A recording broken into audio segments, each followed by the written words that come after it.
Olá, eu sou Kevin Peixoto Abílio, aluno de Engenharia Mecânica na Universidade IFES, campus Cachoeiro. Estou apresentando esse vídeo como requerimento para a matéria de Tópicos Especiais em Fluidos e Engenharia Térmica, que chamamos de EDP. Nesse seminário eu vou apresentar a dedução da equação de onda, unidimensional e invícita. E aqui eu fiz um breve esboço, de uma situação. Vamos considerar uma corda vibrante. Então temos aqui o esboço. Aqui a amplitude, eu estou chamando de U. E aqui eu teria o comprimento L da corda, que está no domínio X, no eixo X, de referência. Desejamos demonstrar que a amplitude é função tanto do espaço linear X e do tempo, e é dada pela solução da equação diferencial parcial, dρ quadrado de U, dρt quadrado é igual a uma constante ao quadrado, dρ quadrado de U, dρ de x quadrado.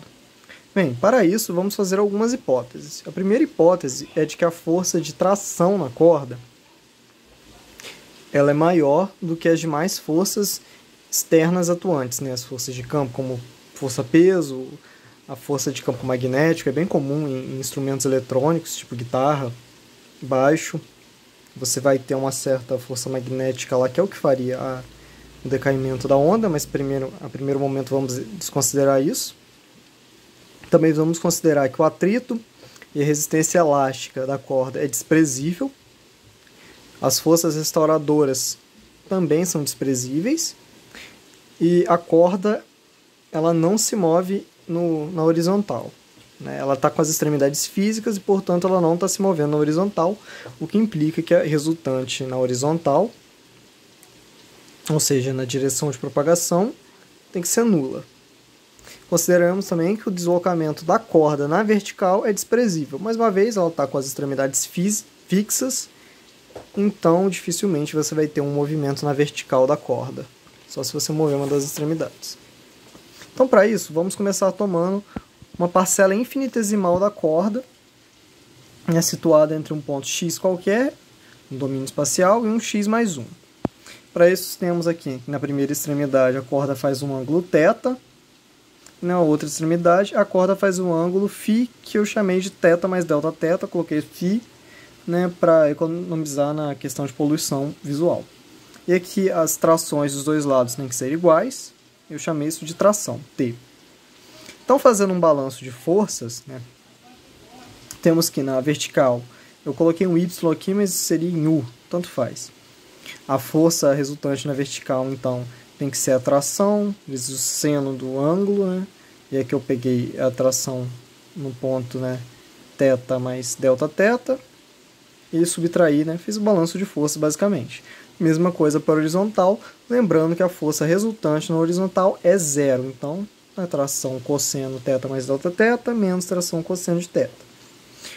Então, por isso conclui-se, estrela, que o cosseno de θ tem que ser igual ao cosseno de θ mais Δθ.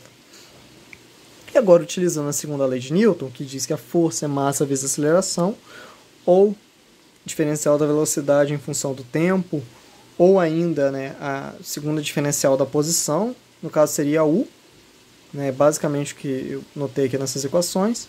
Então, retornando para a equação 1, o balanço de forças na vertical, eu vou ter que a massa vezes a aceleração da corda na vertical tem que ser igual a T seno θ mais Δθ, as forças da vertical de tração que tínhamos deduzido. Observação é que a massa do segmento da corda vale a massa específica do material, π diâmetro ao quadrado sobre 4, por causa do formato circular de uma corda. Você poderia ter outros formatos, mas vamos considerar uma circular, que é o mais comum. E esse ΔX, que é o comprimento do segmento da corda. Então, voltando aqui na equação principal, só teve essa substituição aqui, que mais para frente vai ser útil. Bem, dividiremos então a equação inteira por tração cosseno de θ, lembrando que o tração cosseno de θ vale a mesma coisa que tração cosseno de θ mais Δθ. Então, ficamos com a tangente aqui, seno sobre cosseno, no lado direito da equação, e no lado esquerdo, a expressão que estava anteriormente dividido por tração cosseno de θ. Né? Observe que a tangente, né, como visto no curso de cálculo 1, ela representa a derivada, né? Se você pegar, seria a derivada espacial, né, da altura, amplitude da corda, que eu vou representar como altura, tanto faz, é a mesma coisa.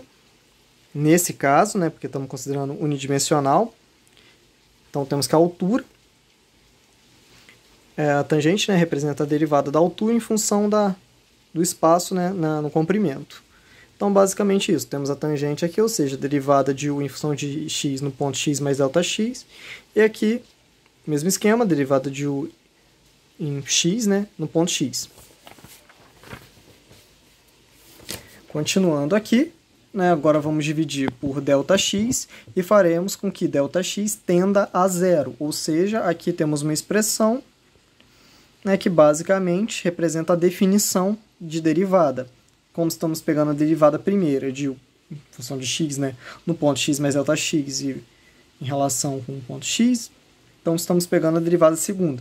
A gente está pegando a derivada da derivada, em termos mais simples de entender. Então, podemos considerar isso aqui, né? Dividimos por ΔX, que eu só organizei o lado esquerdo da equação, não mudou muita coisa. Bem, eu vou considerar aqui que o cosseno de θ ele é bem próximo de 1, ou seja, θ é um ângulo bem baixo. Isso é válido para o caso que queremos ver, que é uma corda com extremidades físicas, né? Se eu pegar um exemplo aqui, por exemplo, num instrumento musical, é muito difícil, né, eu conseguir pegar o ângulo aqui na extremidade, é muito difícil eu conseguir ter um ângulo muito alto em qualquer uma das extremidades, né? Se você ver, provavelmente esse cosseno vai ser bem baixo, né? Então é válido afirmar que o cosseno ele tem valores próximos de 1. Substituindo aqui na equação, opa, desfocou. Pronto. E jogando o termo aqui que estava multiplicado pela derivada em relação ao tempo, a derivada segunda em relação ao tempo, obtemos a seguinte expressão, né? E vamos chamar esse termo aqui que está multiplicando pela derivada em relação ao espaço, derivada segunda, né, de c ao quadrado, que era constante inicialmente. Então, essa é a dedução. Agora vem algumas observações. Temos que isso aqui tem dimensão de velocidade, c ao quadrado teria dimensão de velocidade ao quadrado, e a velocidade de propagação numa corda é dado por λf, né, o comprimento da corda vezes a frequência. Substituindo os termos, encontramos essa expressão, né, com algumas manipulações, né, isolando a frequência, a gente obtém uma expressão para a frequência, mas vale notar que essa aqui é a expressão que a gente vê, se não me engano, no ensino médio, quando está estudando ondulatório em cordas, para ver frequência, comprimento, né, velocidade de propagação. Um detalhe interessante também que foi percebido, quando estudamos a parte numérica, é que a solução analítica da equação de onda para extremidades físicas corresponde à superposição das soluções quando você tem a equação de uma onda, né, que isso aqui é a equação de uma onda, dessa vez ela não tem extremidade física, é uma onda avançada, ou melhor, progressiva no tempo, e aqui temos uma onda retrógrada no tempo, ou seja, no tempo não, perdão, no espaço. E é interessante notar que V seria algo como um dx dt, e essa superposição poderia ser explicada pelo fato de que quando você tem uma corda vibrante, você está tendo uma onda que ela está avançando e depois ela volta. Então você acaba considerando essas duas, a que está avançando até a extremidade e a que está voltando para outra extremidade. Espero que tenham entendido a dedução da equação e até mais.